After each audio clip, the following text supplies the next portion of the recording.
everybody. I'm Darlene Merkler with Inland Caregiver Resource Center, and I'm here on Facebook Live every Tuesday and Thursday at noon for 15 minutes, and I talk about tips for family caregivers. This week we've been talking about, is it normal aging or dementia? And on Tuesday, I talked about what the difference is between Alzheimer's and dementia and what the different stages are. Today, I'm going to talk about some of the behaviors that people with memory loss may experience and our approach to those behaviors. So the first behavior that I want to talk about is withdrawal and apathy.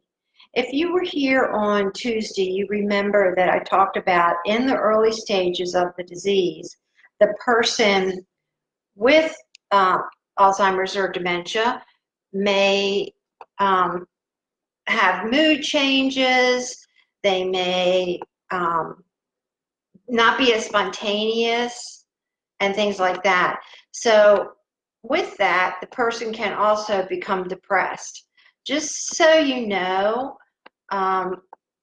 the apathy and withdrawal looks a lot like depression. And I remember when I worked in Alzheimer's assisted living that when the doctor of the person with memory loss would treat the depression, it looked like the dementia got better, but really they were addressing the depression. So depression and early stages of dementia do look somewhat similar, and the way that we can approach that behavior is, of course, we want to avoid problem situations. The first thing that we want to do as caregivers when our loved one is depressed is we want to try to fix it and say, oh, well, of course, now we can't do this, but we want to take them to the senior center or take them out to do something. And that's not always the best thing at this point in the disease. As a matter of fact, I encourage family caregivers to do one-on-one activities at this point, rather than being around a large crowd. As a matter of fact, at the holidays, you know, a lot of times we have a lot of people at the house, little children running around, the Christmas lights are flashing, the Christmas music is on. That can be very disconcerting for someone in this stage of the disease. So if that does happen, it's a good idea to take the person to their room or a separate room and have one person at a time visit with them. Later on in the disease, it is good to socialize and have activities for them, but when they're going through withdrawal and apathy, it's not a good time. Also, we don't want to force participation. We can ask. If they don't want to, it's best to just do one-on-one. We want to reassure the person that they're okay. Not everybody likes to be touched, but a touch on the hand or a hug, so if the person likes that, to reassure them everything's going to be okay, I'm here for you. We all appreciate that no matter what's going on. But in particular, someone who's experiencing something very new with memory loss and confusion in their life. The next behavior I want to talk about is anxiety and agitation. This happens quite often with people with memory loss, and I probably would be the same way if suddenly I was removed from a home that I was in for 50 years and placed in a facility where I didn't know anybody and didn't understand why. It may cause me to be agitated. Also, if I'm not remembering things and I don't understand what's going on, if I'm confused about money and time and things like that, I might become pretty agitated. The thing to remember with this behavior is to avoid frequent changes. I was working with a family one time that they thought they were doing the best thing for their mom. I think there were 6 siblings, and mom would stay with each sibling for a couple months. And of course, that shared the caregiving responsibility, which was good for the caregivers. However, the frequent changes is not necessarily good for the person with memory loss. A person with memory loss likes familiarity. They like a routine, And that's very confusing and can cause agitation if they experience a lot of changes. Also, crowds and loud noises or anything that's overwhelming. So if you of course, we can't go to the mall right now, but when we are able to go back to the mall, if you're in the mall and there's lots of noise, there's lots of lights, it just could be very overwhelming for the person with memory loss, and they could become agitated. So obviously, you want to just observe what is causing agitation in your loved one, and whatever that is, we want to avoid that, obviously. And we want to just remove them from whatever that stressful situation is. The next behavior that I want to talk about is social facades. For those of you who were here on Tuesday, you remember me talking about my friend Walt, who used to come to adult daycare, and I would say, "Good morning, Walt, how are you?" And he'd say, "Better than nothing," because that was his catchphrase that he could remember. Social facades are very real to the person with memory loss, even though they may seem very unrealistic to us. So the important thing for us to remember is to keep up the facade, no matter how silly it may seem. We need to at least agree with part of what the person is saying, instead of arguing with them and saying, "That's ridiculous, that doesn't make sense," because that's just going to cause the person to become agitated. So I had this family one time. It was a husband and wife, and the husband had worked 40 or 50 years in an office, dressed in a suit and had a briefcase every day. And he had been retired for years and had developed Alzheimer's disease. Well, he would come downstairs every morning with his suit on and his briefcase to breakfast. And his wife would argue with him about, "Why are you dressed? You've been retired for years," and so forth. So I encouraged her to just go along with what he was thinking, which was he was going to work. And so she would engage him in conversation like, "Oh, you look so nice today. What are you going to be doing at work today?" And just get him to talk about what he's going to be doing, and then slowly change the conversation to something else. And that worked really well for him. And that was part of going along with the facade. When we're doing activities and conversations with folks with memory loss, we want to keep the sentences and directions very short. So I think I mentioned this on Tuesday, you don't want to go into someone's room who has memory loss and say, "Good morning, it's time to get up, let's get a shower and get dressed, we're going to the doctor's," because they lost you at good morning. One sentence at a time, one direction at a time, one cue at a time. So we just need to remember to keep it simple like that. Suspicion and paranoia is something that people with memory loss experience. They become distrustful and fearful of people around them. They're not sure if people are going to harm them or not.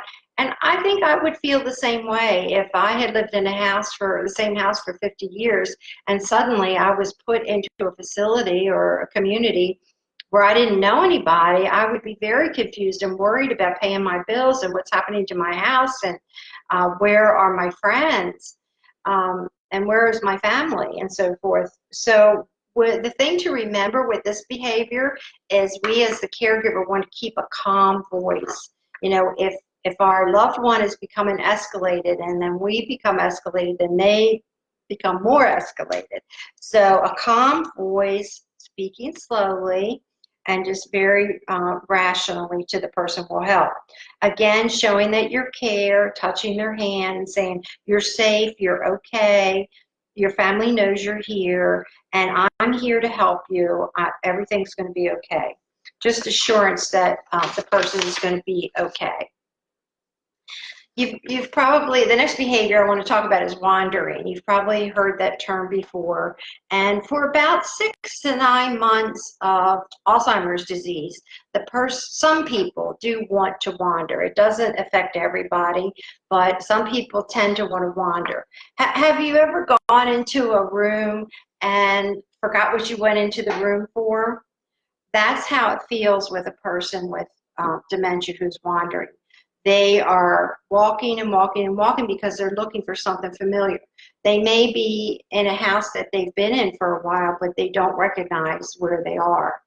Remember the story that I told on Tuesday where a lady was living in her house for a long time. She had early stages of memory loss, and she would go out to her mailbox every day, and one day she turned around and looked at her house and said, "This isn't my house," and started walking. That's where the wandering comes in. And that can be very dangerous because if they're doing it outside and it's really hot, that could be a problem. Plus, they could get lost. But even in the house, it can be a fall risk. It can also be a dehydration and malnutrition problem because sometimes the person becomes so focused on the walking and the wandering that they forget to eat. They don't want to stop and sit down and eat. So what we used to do in the Alzheimer's community where I worked is we would just make sure the person was hydrated. Even though they kept walking, we would give them some water. We would also give them finger foods. Like we take a peanut butter and jelly sandwich and cut it into small pieces and let them carry it with them, or carrots or celery or something like that where they could still eat. Also, you want to try to redirect a person. "Oh, come on over here, your favorite TV show is on." And then when they sit down, try to get them to eat and drink. So it's something you want to really keep an eye on. And again, it can be a fall risk as well. The last thing that I want to talk about is driving. This is a big issue with people with memory loss. And families will say, "Oh, yeah, my dad has a little bit of forgetfulness, but he's been driving for years and he just goes up to the store and back." Well, one day he's going to forget how to get back home. And it can happen overnight. You know, a lot of families have said to me, "Oh, yeah, we just let mom or dad drive because they don't go that far." Well, I was working with one family, and for some reason, the mom was doing that. She was a little bit forgetful. She would just go up to the store and back, and she was fine. But one day, she, for some reason, thought that she was supposed to drive on the sidewalk, and she started driving on the sidewalk. So things like that can happen. There's a lot of little tips for driving. First of all, if the person lives alone, we don't want to have the car there. Just say we took the car to the shop. You know, if you can't do that, then we had this one guy who the family took the spark plug out, and he was pretty clever because he lifted the hood and saw what was wrong and called the garage to come out and fix it. So you can put a sign on the inside of the hood of the car that says, "Do not repair this car without calling this number." Or you can, there's a thing called a kill switch that you can have installed in the car on the left-hand side of the driver's seat that you flip it one way and the car will start. You flip it the other way and it won't start. So there's all kinds of little tips and tricks that you can do to keep the person from driving. You can also go to the DMV website, and there is a form that you can send into the DMV anonymously, and they will contact the person and have them come down and be retested. So that's all the time I have today, but I did want to tell you some exciting news about Inland Caregiver Resource Center. We now have all of our services up and running. We have 11 support groups running virtually with Zoom. We have our 1 hour, what we call toolbox classes. I'll be teaching this, the topic that I talked about this week, is it normal aging or dementia? I'll be giving a 1 hour presentation next week on that through Zoom, and you do have to register for those. I have posted the flyer on our Facebook page. We also have all kinds, whatever we had before, the case management. We are working with Instacart to be able to purchase and have delivered groceries. I think it's up to $125. And again, all of our services are free. It is not income qualifying. It is for people who are family caregivers and seniors over 60. So if you're a professional on here, I see some of my professional friends are on here, and you have clients who need any kind of help like that, please have them call. or contact me if you don't have the number, so that they can get connected with one of our social workers.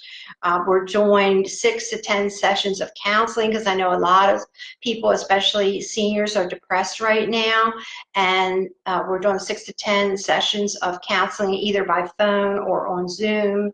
So all the services that we've always had, we have up and running, and I'm thrilled about that. So I hope to see you next Tuesday for Facebook Live. And if you're interested in the class, the 1-hour class on Zoom next Monday, let me know.